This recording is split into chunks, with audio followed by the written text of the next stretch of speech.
재앙을 만날 때 피하는 슬기. 잠언 22장 3절. 슬기로운 자는 재앙을 보면 숨어 피하여도 어리석은 자는 나아가다가 해를 받느니라. 영어로 보면 The prudent sees the evil and hides himself, but the knife go on and are punished for it. prudent라는 단어는 분별력이 있다는 그 뜻이에요. 여러분, 보험회사 중에 프루덴셜 인슈런스가 있죠. 한 크리스찬이 1875년도에 프루덴셜 파이낸셜을 만들 때 이 구절에서 착안했다고 합니다. 프루덴셜한 사람은, 즉 분별력이 있는 사람은 어떤 위험이 올 것을 대비해서 보험을 든다는 것입니다. 그게 분별력이 있고 똑똑한 사람은 보험을 든다는 것입니다. 보험을 안 드는 사람은 나가다가 손해본다는 거예요. 프루덴셜 회사는 이 성경 구절을 가지고 만든 회사입니다. 성경 구절을 인용해서 회사 이름을 지은 데가 많아요. In and out. 햄버거 회사도 성경에 들어오고 나가며 복을 얻는다는 구절에서 그 이름을 따왔죠. 그런데 자칫 잘못하면 성경에 들어오고 나가며 저주를 받는다는 구절도 있습니다. 말씀대로 살지 않으면 in and out, 복이 아니라 저주를 받는다고 했어요. 언약 백성들은요. 여러분, 지금 이런 재앙이 많은 시기에 우리는 어떻게 해야 되느냐?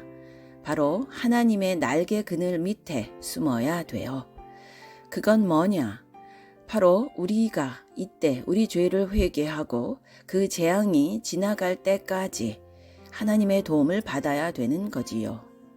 시편 57편 1절을 읽겠습니다. 하나님이여 내게 은혜를 베푸소서. 내게 은혜를 베푸소서. 내 영혼이 주께로 피하되 주의 날개 그늘 아래서 이 재앙이 지나가기까지 피하리이다. 이 재앙, 코로나 바이러스가 끝날 때까지 밖으로 쓸데없이 괜히 돌아다니지 말고 주의 날개 그늘 아래서 In the shadow of your wings, I will take refuge until destruction passed by. 거기서 우리가 회개하고 주님과 친밀하게 그렇게 살아가야 돼요. 그렇게 살다 보면 재앙이 지나간다는 말씀입니다. 그렇게 안 살고 미련한 자는 분별 없이 나아가다가 해를 받는 것입니다. 그래서 우리는 이 재앙이 지나갈 때까지 우리들은 늘 십자가 그늘 밑에서 정말 회개하고 기도하고 이렇게 살아야 될 줄로 믿습니다. 잠언 1장 26절입니다. 너희가 재앙을 만날 때에 내가 웃을 것이며 너희에게 두려움이 임할 때에 내가 비웃으리라. 하나님이 우리가 재앙을 만날 때 웃을 것이다 그랬어요. 우리가 재앙으로 인하여 두려움에 사로잡힐 때 비웃는다고 말씀하세요. 참 하나님도 이상하시죠. 어떻게 우리가 재앙을 만나고 두려움이 임하는데 비웃고 계시는가요? 다 그 이유가 있는 것입니다. 우리가 그동안 어떻게 살았는가요? 직전 구절인 잠언 1장 24절로 25절을 보십시오. 내가 불렀으나 너희가 듣기 싫어하였고 내가 손을 폈으나 돌아보는 자가 없었고 도리어 나의 모든 교훈을 멸시하며 나의 책망을 받지 아니하였은즉. 하나님이 우리를 계속해서 부르셨어요. 내게로 와라. Come to me. 수고하고 무거운 짐진 자들아 다 내게로 오라. 내가 너희를 쉬게 하리라.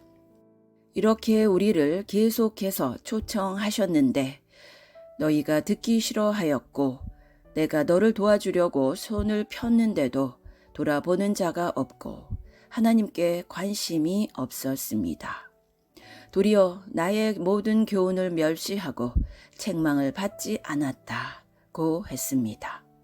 그러니까 그 결과가 무엇인가요? 잠언 1장 26절. 너희가 재앙을 만날 때에 내가 웃을 것이며 너희에게 두려움이 임할 때에 내가 비웃으리니. 너희의 두려움이 광풍같이 임하겠고 너희의 재앙이 폭풍같이 이르겠고 너희에게 근심과 슬픔이 임하리니. 그랬어요.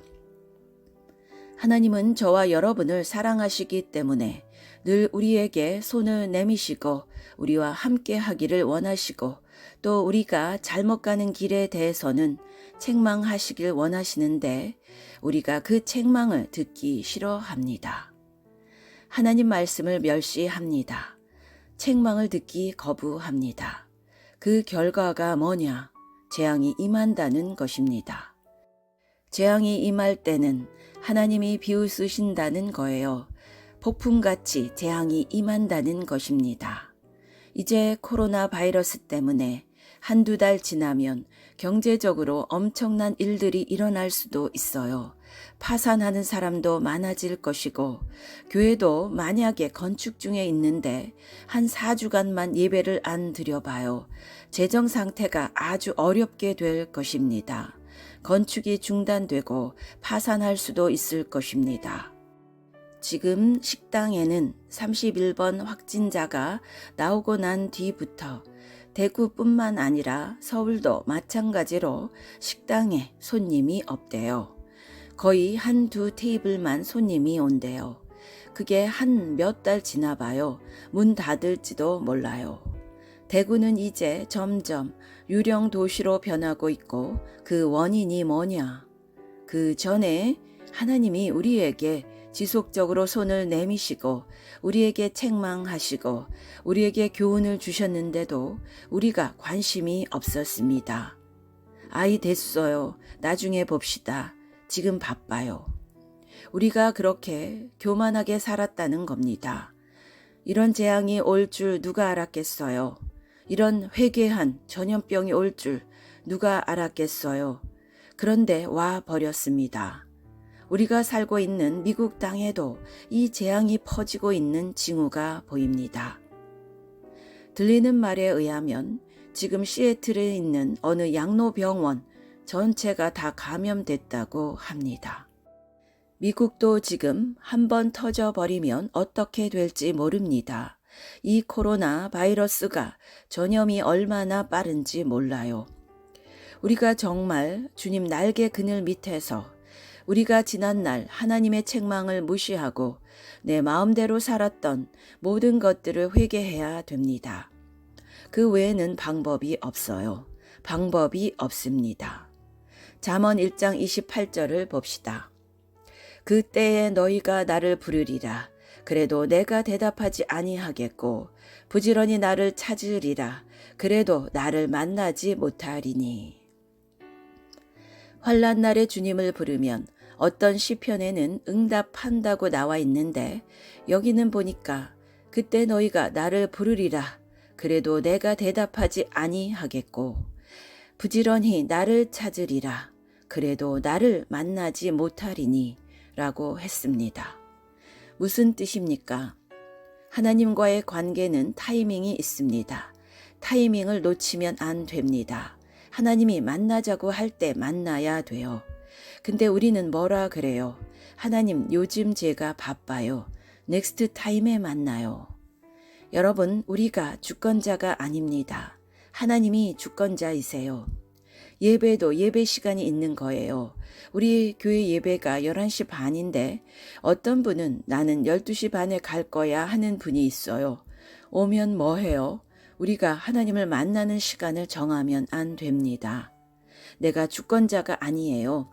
하나님이 나를 만나라는 감동을 줄 때 빨리 순종하고 엎드려야 되는 거예요. 근데 지금 바쁘니까 나중에 봐요. 그럼 버스 지나가 버립니다. 요즘 사람들이 많이들 다 교만하게 신앙생활을 하고 있습니다. 그 결과 기도해도 하나님이 안 들으신다는 거예요. 신자에게 제일 큰 재앙이 뭐냐? 기도해도 하나님이 안 들으신다는 거죠. 우리 예수 믿는 사람이 최고의 미천이 뭐예요? 기도밖에 없어요. 기도하면 하나님이 들으신다. 그게 우리의 미천인데 여기 말씀에 기도해도 하나님이 안 들으신다는 거예요. 왜요? 너희가 그동안에 하나님의 교훈과 책망을 무시하고 내 마음대로 살았기 때문이다. 여러분, 우리가 정말 자다가 깨어나야 됩니다. 이런 환난 때에 다시 우리가 신앙의 기초로 돌아가서 하나님 말씀으로 우리가 순종하고 주님을 진정으로 사랑하는 저와 여러분이 되시기 바랍니다. 아멘.